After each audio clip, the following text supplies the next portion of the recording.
May all beings be happy. May all beings be healthy. May all beings be free from harm. May all beings love life. May all beings awaken. Welcome to another Cuke Audio podcast. I'm DC Booba of Cuke Audio and Cuke Archives, preserving the legacy of Shunryu Suzuki and those whose paths crossed his, and anything else that comes to mind. I pray that you and yours are safe and comfortable and free from economic hardship, able to get out and do whatever it is you want within the limitations of the universal precept of do as little harm as possible. Today we have more pieces from the work in progress Tassajara Stories. So after our pause to meditate, we'll get right into it. And so when you hear the bell, if you feel like it, hit pause and meditate or not or whatever for as long as you wish. And when you're ready to come back, hit unpause. And we'll come back at the same time and we'll hit the bell to end meditation or whatever. And we'll get right into it.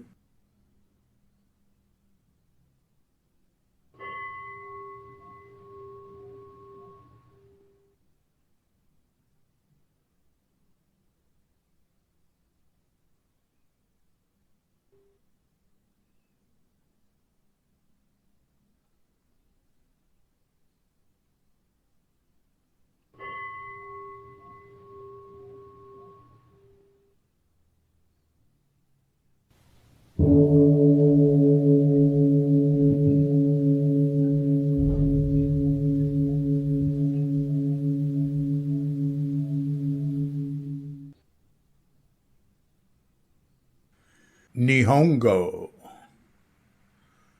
A stucco cottage just above Cannery Row. There were 3 old dwellings on the oddly shaped corner lot. To the left was Marilyn and her daughter, whom she said was hyperactive. Straight ahead was Ned and his quiet wife. All 3 of those adults, I'd say, were in their 30s. I was 24. We had an interesting landlord named Vasquez, who was an old character from the area, a restaurateur who had known John Steinbeck back in the day. Ned said he'd talked to Vasquez about his early Cannery Row days and that everything Vasquez said lined up with the Steinbeck character Joseph and Mary, who owned a bar, cashed the cannery workers' checks, and sent hired thugs to rob them afterwards. Ned asked Vasquez about this. Vasquez walked off at that point saying, "I'll be seeing you later, Eddie." The first night there, I went to a party at a friend's nice home with an expansive 2-story living room. A rock band was playing, plenty of booze, pot, acid, which I wasn't interested in. Spent some time talking to Willie, a hip black guy I'd been introduced to by friends I knew from Tassajara, John and Beth Valia. Everybody knew Willie. Walked with him late to another party at a home filled with cannabis smoke that had become a crash pad. The cops came, and we walked off before they had time to bother us. Got to my little place late. It was dirty and messy inside, so I slept out in a sleeping bag. Spent the next day cleaning it up and slept outside again. In the middle of the night, I was awakened when someone tripped over me. I looked up. A guy was looking down at me, brushing himself off. He ran off. I went back to sleep. The next morning, I got the word from Marilyn and Ned that there'd been a robbery and attempted rape of a woman across the street by a prowler who had been hiding in the bushes. The cops came over. I told them about the person who'd stumbled over me, went downtown and looked through their mug book. Only time I ever did that. That's him, I said. Next thing I heard that Willie had been arrested for robbery and attempted rape, and I instantly recognized that I'd confused Willie with the guy who'd tripped over me. I'd given my car away, so I bought a bicycle for my stay there, raced to the police station, and told them of my confused mistake. They let him go. I ran into Willie at another party. There was something akin to an ongoing party back then in a lot of places. I told him what had happened and how I'd accidentally falsely accused him of robbery and rape. Sorry, I said. That's not a nice thing to do to somebody. He brushed it off. Was so cool about it. Said he was used to getting hassled by cops. Never held it against me. Japanese class was difficult. 4 hours a day, 5 days a week. 3 hours with June Mink. 3 hours with June Mink, a Japanese woman who was the head of our program. 1 hour a day with a boring Japanese man. Reading, writing, speaking. First day, learn the hiragana syllabary. Second day, katakana, an alternative syllabary. After that, 10 kanji, Chinese characters a day. I loved Mrs. Mink. We hit it off right away. She had married an American after the war. I asked her why she didn't teach at the DLI, the Defense Language Institute up the hill, the largest language school in the world. She taught me the phrase hetai ga daikirai, greatly hate the army. She'd been a nurse in Tokyo during the American bombing, which included dropping gasoline, then napalm. American pilots were vomiting from the smell of burning civilian flesh from the planes that had gone before. All day, all night, Nihongo, Japanese language. At night I'd dream it, not like fluid dreaming in a language dreams, like absorbed in chewing on it dreams. Mrs. Mink was pleased, but told me not to study on Sunday. Would be at it till 10 p.m., sit zazen, sleep, arise at 4, sit zazen, start studying, sat at a small desk, sat at times on the floor, had a single tatami, would eat mainly raw food while studying, like a head of organic lettuce bought at Bud's in Carmel by itself. Went total pure, no booze, no pot, no cigs, no caffeine. That last one might sound weird, but I'd found that you only get so much energy out of your body-mind, and stimulants just borrow from the storehouse. I found that no stimulants and natural eats ends up allowing more clean energy in the long run, that and not overeating. Had a thick slab of oak on the floor, used it as an altar, put incense in a crack in it. Came home from school one day and found the place smelling like smoke. The incense had burned down to the wood, which smoldered for hours, leaving a charred black pocket in it. Finally went out on its own. Oops. Once I was holding the incense for Suzuki Roshi at Tassajara, and, then he takes it and puts it in the incense bowl. Now, this isn't while there was a service going on. I'd driven him in. When he arrived, the first thing he'd do would be to offer incense in the zendo, and that's the last thing before he left. And right before he stuck it in, he turned to me and said, "Many temples have burned down from a single stick of incense." I thought of that then. I'd felt so good and frisky on brown rice, veggies, and some soy like miso or tofu back when I was new to the Zen Center. Once did 3 weeks of the macrobiotic number 7 diet, only brown rice. Got so much energy I could hardly contain it. I was working at the post office. First they had me sorting mail, too slow. Then going around with a tray, picking up the sorts, too slow. Then they transferred me to loading and unloading trucks. I'd do a whole 40-foot truck of mail bags by myself and ask for more. This time, raw fruits and veggies, seeds, nuts, occasional yogurt and sprouts. I made unyeasted bread I'd eat with muso, a sesame butter and miso mix, water, no meals that needed preparation, everything ready to eat over a book. My bowel movements were reduced to just a few small, hard, dark balls that left no residue for toilet paper. There were maybe 16 of us in the class. I quickly teamed up with an 18-year-old with a heart condition. She needed 12 hours sleep a night. Her father was an astrophysicist.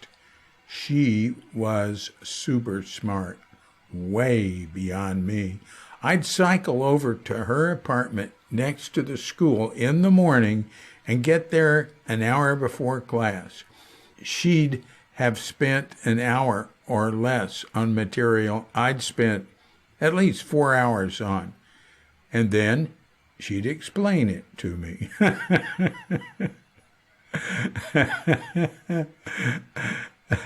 Here's a song I'd sing while on the way from Pacific Grove into Monterey, whose city limit was a few blocks away. The first and second verses were from when I was getting ready to clean up my cottage. Had just bought those clothes the day before. Got on my new Frisco jeans. Got on my new Frisco jeans. The finest duds you ever seen. Got on my new Frisco jeans. Got on my new white duck shirt. Got on my new white duck shirt. Pretty soon be full of grime and grease and dirt. Got on my white duck shirt. Riding on my new blue Pujo bike. Riding on my new blue Pujo bike. Wet Monterey Bay air blowing by my side. Riding on my new blue Pujo bike. My neighbor Ned had a PhD in one of the sciences. He'd had a job with a professor in the Midwest who had spent a decade with his students counting something really small, but still visible. Ned built a counting contraption that utilized computer and photo technology that showed that the professor's method of counting was so far off that it invalidated his 10 years of research. So Ned got fired. He was depressed and bored and smoked pot all day. He'd always offer me some, but I declined. Marilyn's grubby, alcohol-reeking ex-hubby would come over to bug her, and she'd kick him out, and he'd go smoke pot with Ned and fall asleep. Dot Luce had been coming up from Carmel into Tassajara to join us for zazen and work since the first year. She'd give me a ride Monday eves to Jean Ross's place in Carmel for zazen. Saturdays, we'd go to San Francisco to hear Suzuki's talk. My biggest disappointment that summer was not going to Trudy Dixon's memorial at Sokoji. It was on a Friday, and I just didn't think I could afford to miss class. I could barely keep up. Always regretted that, but waves of Suzuki's emotional and powerful elegy for Trudy are still echoing through our collective consciousness. In July 1969, just after the historic moon landing, Suzuki gave a lecture in which he poo-pooed the whole thing and said, "I'm not interested in anyone who's interested in going to the moon." I thought about that statement as Dot and I drove back. Ned, Marilyn, and I had watched the moon landing on a cheap, small, flashing black and white set. It was most exciting. But of course, Suzuki had a point. It was just more phenomena. Ned had a scale model of the moon landing rocket that he'd put together and explained to me. It was 2.5 feet tall. I asked him if I could borrow it, and he generously complied. The next weekend, Dot and I drove back up to San Francisco for the Saturday morning practice and lecture at Sokoji. After the lecture, I asked Suzuki if I could see him. I brought the rocket model into his office and showed it to him, pulling the first stage off, then the second, then the moon landing vehicle, explaining what I knew about the flight, landing, and return. He was genuinely interested, playful in response, curious, not a shred of negativity. I put the rocket back together, said goodbye, and Dot and I drove back to PG. Every once in a while, something would happen to add a dash of variety to my weekday scholastic toil. I took a break and joined a theater full of students of Russian language from the DLI to see the Russian-made Dr. Zhivago. I heard there were 5 buildings for Russian alone up there. I kept hearing that Russian and Vietnamese, both languages of critical importance to the government, were also the most difficult. I'd also hear that graduates from this costly government school would consistently be assigned to countries with languages they had not studied. When Dr. Zhivago started, I was perplexed why there was laughing and booing from the audience. Then I realized it was because it was dubbed. A knock at the door. A young man, older than I, wanted to give me a bunch of magazine prescriptions for practically nothing. I asked him what would I do with 20 magazines. Told him I didn't have time to do anything but study Japanese. It sounded too good to be, I invited him in. Gave him some orange juice. Carefully studied the deal he offered. Read the small print out loud. I recalled how Ward and I in high school had been lured by a friend who was making fantastic money as a door-to-door cooking-ware salesman. We got the prep talk in the office from his boss, which included a good deal of how to sucker customers into spending more than they can afford, to buy more than they need.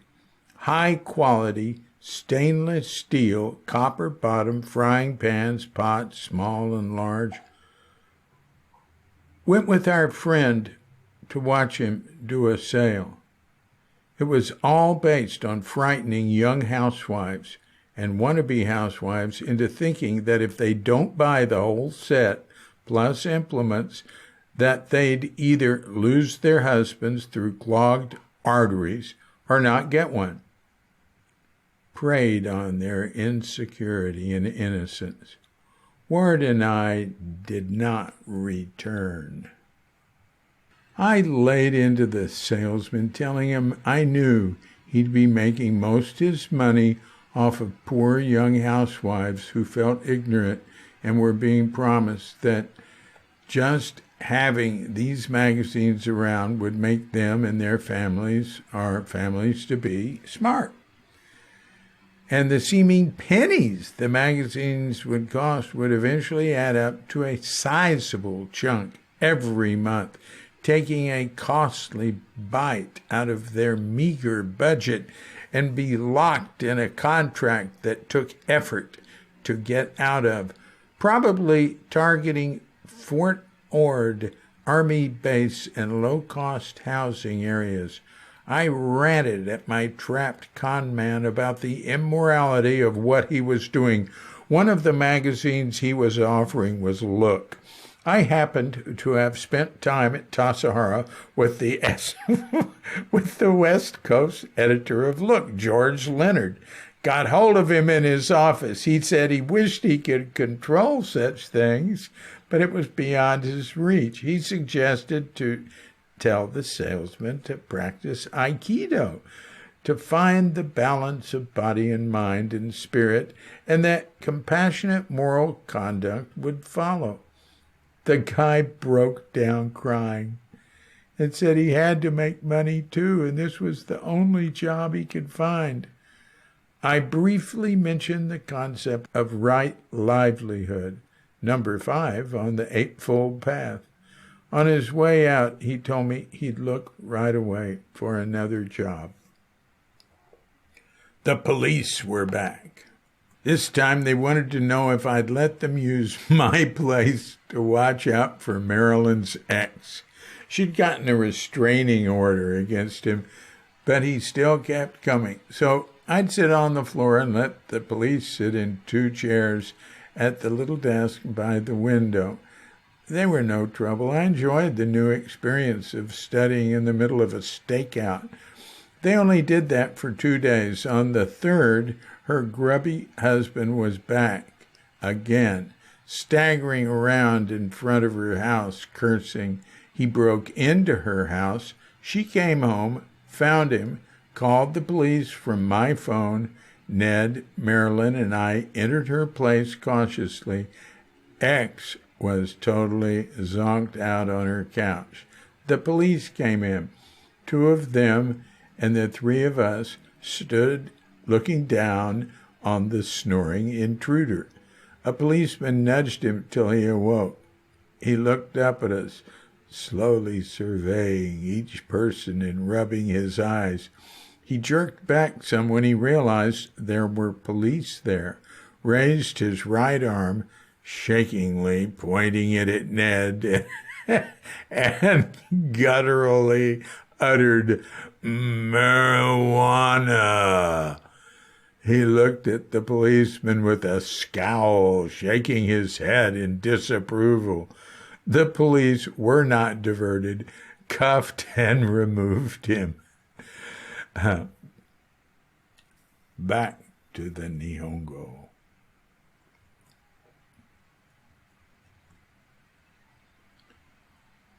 Trudy Dixon. With her friend artist Jackson, Trudy Dixon had written many personal fundraising letters in the campaign to buy Tassajara. She and her artist husband, Mike, had 2 young children and couldn't attend a practice period, but were there early on when time allowed. They'd started sitting at Sokoji back in early 1962, and she was among those who received lay ordination that year, the only one until 1970. She returned to Tassajara In early July of 1969, for the last time, the year before, ailing with cancer, she had completed the editing of a book of Suzuki's lectures, working closely with him and Richard Baker. The working title had been Beginner's Mind. Baker had found a publisher in Japan, Weatherhill, and established a relationship with its founder, Marcus Weatherby, who insisted the word Zen be in the title. Since finishing her work on that book, Trudy had been dealing with her illness and gone through a remarkable transformation that was evident to all. Now she was thin and frail, but her spirit was strong. Angie Brunyon, who had been helping the Dixons with their children back in Mill Valley, was now assisting Trudy. Helped her walk to the Zendo, where she'd join us in Zazen. Suzuki had designated a whole tatami, 2 seats for her, close to the raised altar platform where he and Kobun sat. She'd sit some, then lie down. Now she was too weak to sit at all, and lay up there next to him. Marion Derby remembers. Too weak to sit up, she lay curled on her side upon the tatami-covered meditation platform, expressing the true reality of Buddha's full lotus posture. Kobuchino said Trudy had a light surrounding her. Mike Dixon recalls, it was very satisfying for her to do the book. It brought her closer to Suzuki. At Tassajara, when she was quite sick, she had trouble moving around. We were in Suzuki's cabin. She was lying down. She seemed very happy to be there with him. He seemed happy to have her there. Trudy died in San Francisco the day after she left Tassajara, July 9th, 1969, at the age of 30. Marion Derby had recorded and transcribed Suzuki's lectures at Los Altos and created the first draft of the book she titled Beginner's Mind. The book had brought them closer together. Marion wrote, at the end of August in 1970, while I was still living at Tassajara, I received a copy of Zen Mind, Beginner's Mind, inscribed by Suzuki Roshi. Trudy Dixon didn't live long enough to see Suzuki Roshi's book in print. She was a great inspiration to Zen students and Zen teachers who knew her. She taught us how to live, and she taught us how to die.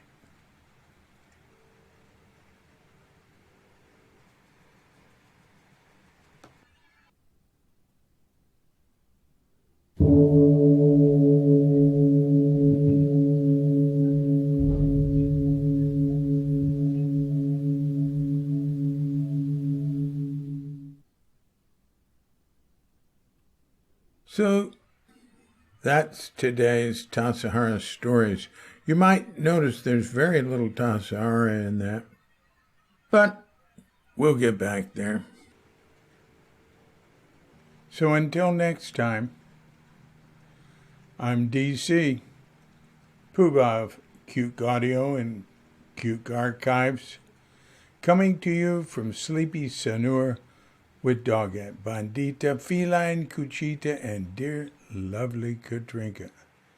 And we're wishing you and yours and all of us a grand awakening.